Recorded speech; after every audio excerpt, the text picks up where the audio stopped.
هنعلي بس النار شوية وهنخليها وهنقعد، ولما تتلون الناحية دي بدل ما نقعد نقلب زيت ونقعد نصفي، لما تاخد لون نقلبها على الوش التاني. هتستوي برضو وهتتحط في الصينية برضو هتستوي. نكمل مع البصلاية. هحط شوية زيت ومش كتير لان هي هتبقى فيها زيت برضو ايا كان، حتى لو هي بتتشوح هيبقى فيها زيت. واحط شويه ملح، شويه ملح على البصلايه صغيرين، وبعدين اظبط ملح زي ما انا عايزه. هنسيبها تستوي شويه وبعدين نشوف.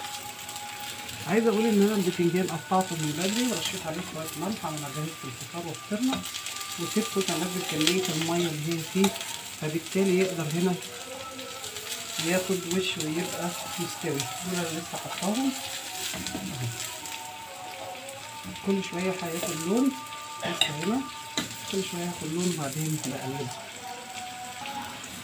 هحط حته تومه، المسقعه بتحب التوم كتير، هحط حوالي معلقه وهقلبها. انا حاطه الزيت قليل وبعدين تتشوح شويه. وعندي قرن فلفل رومي متقطع، وعندي قرن حامي هحط الحامي زي ما هو عشان ما يحرقش الاكل. وهسيبهم يتشوحوا شويه وبعد كده نحط الشطه. هنا هنشوف اللي هو استوى اهو، استوت زيها زي متحمره من الناحيتين هطلعهم في مصفى. اللي هيستوي كده هطلعه في مصفى وهسيبه اهو من غير ما نحط زيت للقليه كتير، ومن غير ما نوجع قلبنا ويبقى حامي والكوليسترول وخلافه وخلافه. نكمل الباقي. هحط الطماطم وعندي باقي صلصه جوه هجيبها وهنمشي الدنيا زي ما هي ماشيه.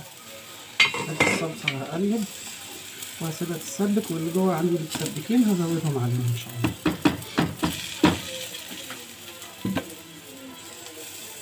وادي البتنجان اهو لسه بنعمل فيه، اللي بيستوي كده بنطلعها اهو. نكمل بقى مع بعض. كل ما احس ان مفيش زيت في الطاسه هاجي على طرف الطاسه ورش رشه صغيره هتنزل على جوه وهتقضي الضغط اهو شويه، والبتنجان هيشربها وبعدين نكمل ان شاء الله. باقي الصلصه اللي عندي هحطها، طالما مش هعمل بيها حاجه دلوقتي يبقى الافيد ان انا استفيد بيها واعمل بيها حاجه. وهنقلب قلب كويس كله يندمج في بعضه، وهنسيبها على نار هاديه تتسبك على ما نخلص البتنجان اللي هو عليها النار شويه. هنسيبها نغطيها ونسيبها شويه تستوي. محطناش فيها توابل، ما حطيناش غير شويه ملح على البصل، ونظبط كل ده بعدين. نيجي للبتنجان اهو، حتى لو ما استواش قوي تقدري تقلبيه تاني. وبرضه هرش رشه زيت صغيره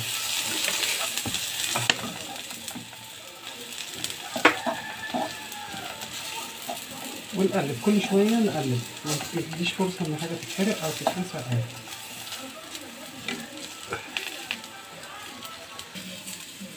هنا ده اخر البتنجان،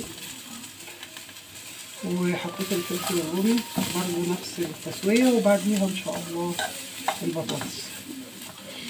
وزي ما انت شايفه بتستوي، واللي مش مستويه بنخليها شويه عشان كده كده هو بياخد غلوه على البوتاجاز من فوق فهيستوي اكتر رغم ان هو مستوي اصلا.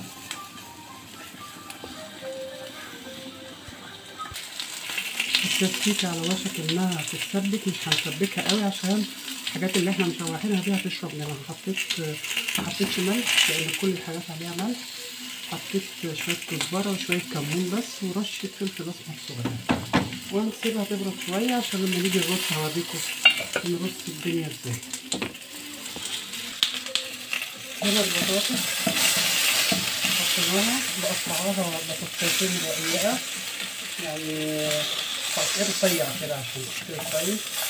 وحطيت لها رشة زيت صغيرة وسايباها تتشوح شوية. يعني بدأت تلون شوية. احنا عارفين البطاطس والبتنجان والحاجات دي بتستوي بسرعة، مبتاخدش تسوية كتيرة، فهنسويها ونكمل الباقي على النار ان شاء الله. احنا رشينا رشة صغيرة اهي كفاية، هتنزل رشة صغيرة خالص.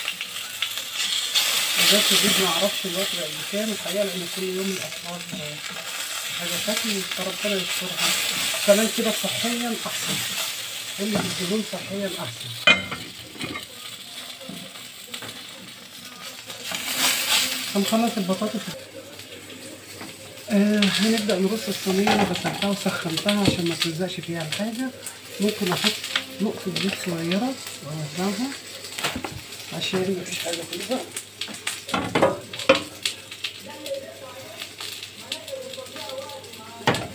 من بره ولا على تحت شمعة كده. هناخد كده، هنبدأ نرص وبقية البطاطس بتستوي الناحية التانية. هنبدأ نعمل ايه، ناخد شوية صلصة تحت. هنلف بقى.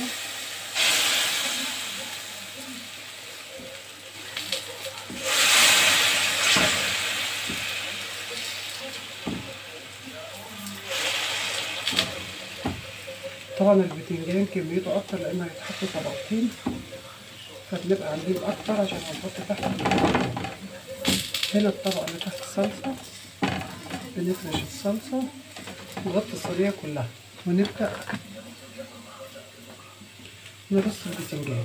زي ما احنا شايفين البتنجان استوى جدا واستوى قوي، يعني مش مستوي. بصي اهو، احسن وصحيا احسن وتوفيرا احسن. دايما خلي اللي فاتح تحطيه على الوش عشان لما تيجي تسويها من فوق ما تتحرقش منك. حطي اللي مستوي قوي تحت، وخلي اللي ني شويه او اللي لونه ابيض فوق. وابدأي رصي صينيتك عادي. هرص الرصه الاولانيه، هنعملها كويس جدا عشان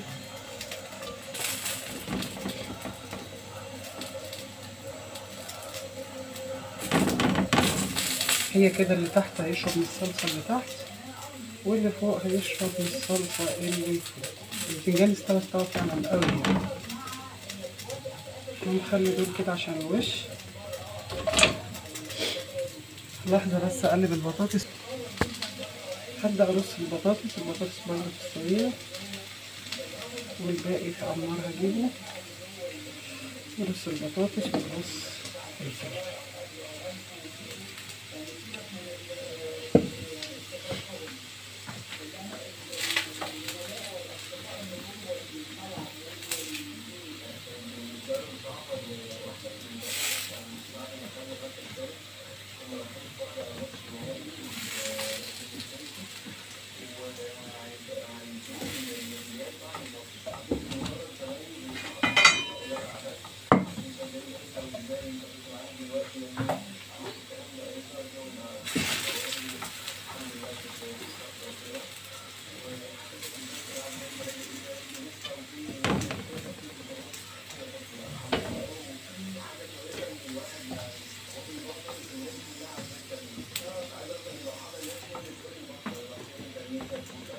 يبقى احنا حطينا رق صلصة، وبعدين رق بتنجان، وبعدين رشيت عليهم شوية صلصة صغيرين، وبعدين حطيت البطاطس. والبطاطس مقطعاها رفيع عشان تبقى مستوية. هي كده كده هتستوي ان شاء الله.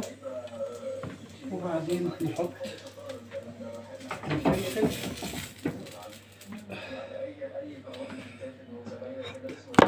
هنحط الفلفل اللي عملناه زي ما عملنا كل الحاجات ديت.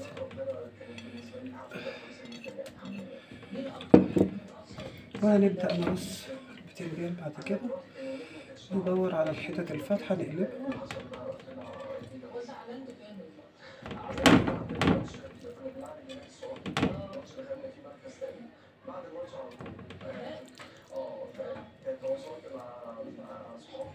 كنا بنحط الابيض فوق عشان لما تخش الفرن انا هسويها، هاخدها غلوتين من بره وبعدين بحمر الوش جوه على الشوايه بتاعت البوتاجاز. كده صينيه المسقعه، ما حطيتش طبعا شطه، حاطه فلفل قرن رومي وحاطه فلفل اللهم صل على النبي احسن حاجه، ولكن مش فاتحاه، سايباه زي ما هو. هنكب بقيه الصلصه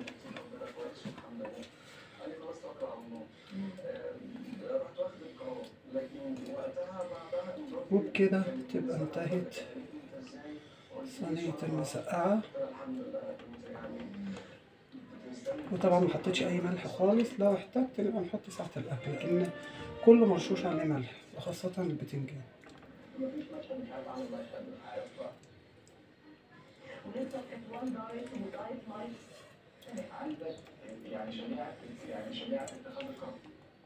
ولي حوالي كيلو الا ربع صلصه طماطم متصلصه، عشان كان عندي حوالي نص كيلو وحطيت الباقي اللي عندي. وبكده تبقى خلصت، وبالهنا والشفا للي هياكل، وبالهنا والشفا للي هيجرب الوصفة.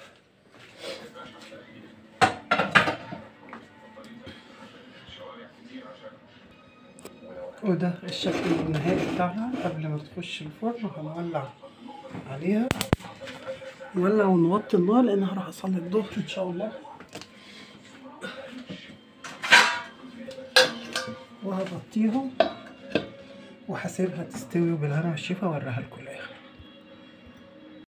الرحيم النهارده هنعمل مسقعه، بس هحاول اغير فيها شويه. دي حله ما حطيتش فيها دهون، وقطعت بصلايه متوسطه وحطيتها واقلبها، ولما تدبل ابدا احط الدهون بتاعتها عشان ما نحطش كميه دهون كتير. وهنا البتنجان لو بصينا هنلاقي مفيش زيت غير